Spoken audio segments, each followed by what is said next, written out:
देश के सामने 70 साल से एक और बड़ा चैलेंज था, जिसे कुछ दिन पहले भारत ने फेयरवेल दे दिया है।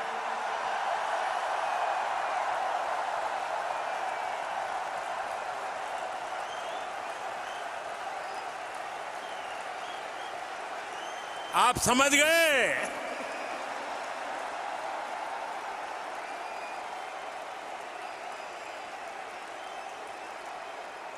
ये विषय है आर्टिकल 370 का।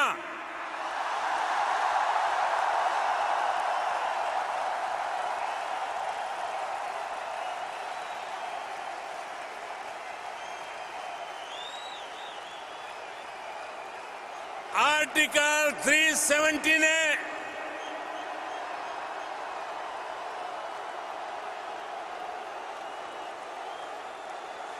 आर्टिकल 370 ने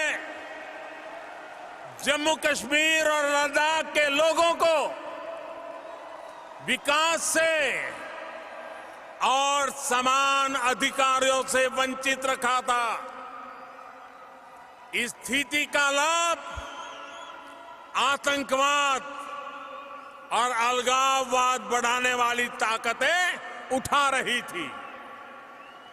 अब भारत के संविधान ने जो अधिकार बाकी भारतीयों को दिए हैं, वही अधिकार जम्मू कश्मीर और लद्दाख के लोगों को भी मिल गए हैं।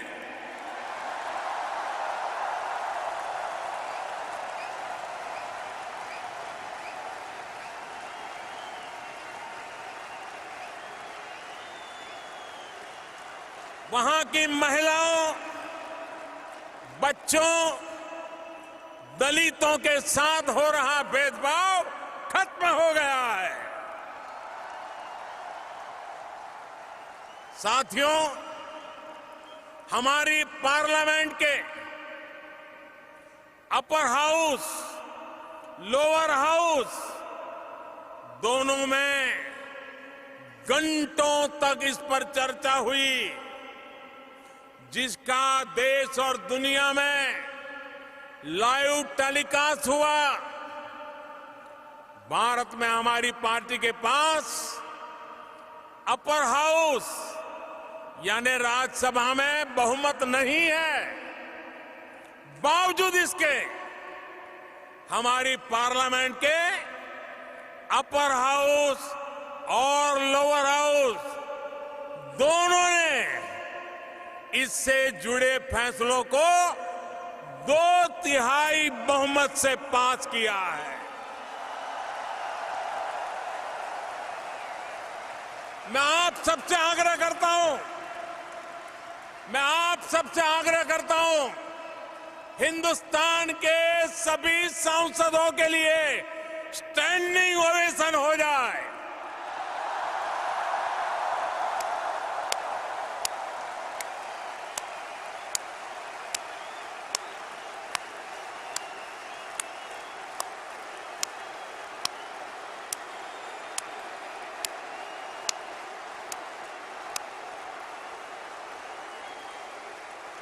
हाँ,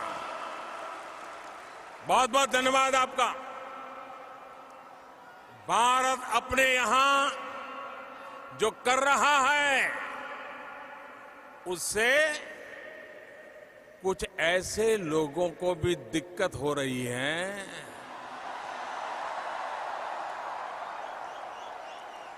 जिनसे खुद अपना देश संभल नहीं रहा है।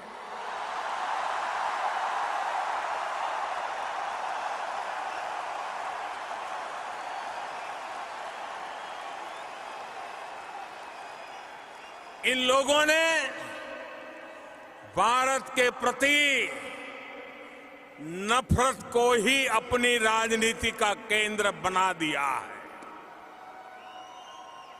ये वो लोग हैं जो अशांति चाहते हैं, आतंक के समर्थक हैं, आतंक को पालते पोसते हैं। उनकी पहचान सिर्फ आप नहीं, पूरी दुनिया अच्छी तरह जानती है।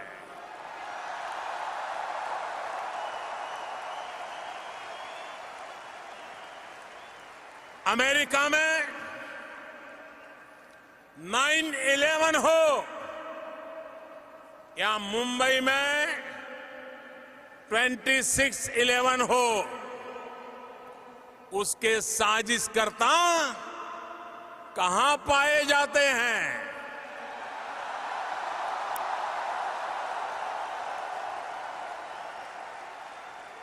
साथियों, अब समय आ गया है कि आतंकवाद के खिलाफ और आतंकवाद को बढ़ावा देने वालों के खिलाफ निर्णायक लड़ाई लड़ी जाए।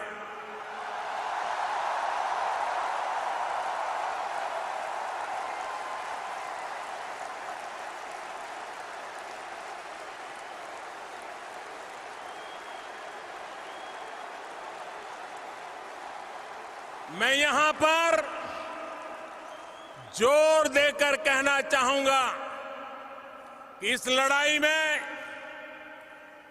प्रेसिडेंट ट्रंप पूरी मजबूती के साथ आतंक के खिलाफ खड़े हुए हैं।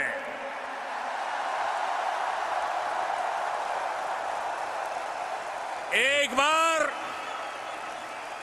आतंक के खिलाफ लड़ने का राष्ट्रपति ट्रंप का जो मनोबल है, हम सब मिलकर के उनको भी स्टैंडिंग ओवेशन देंगे।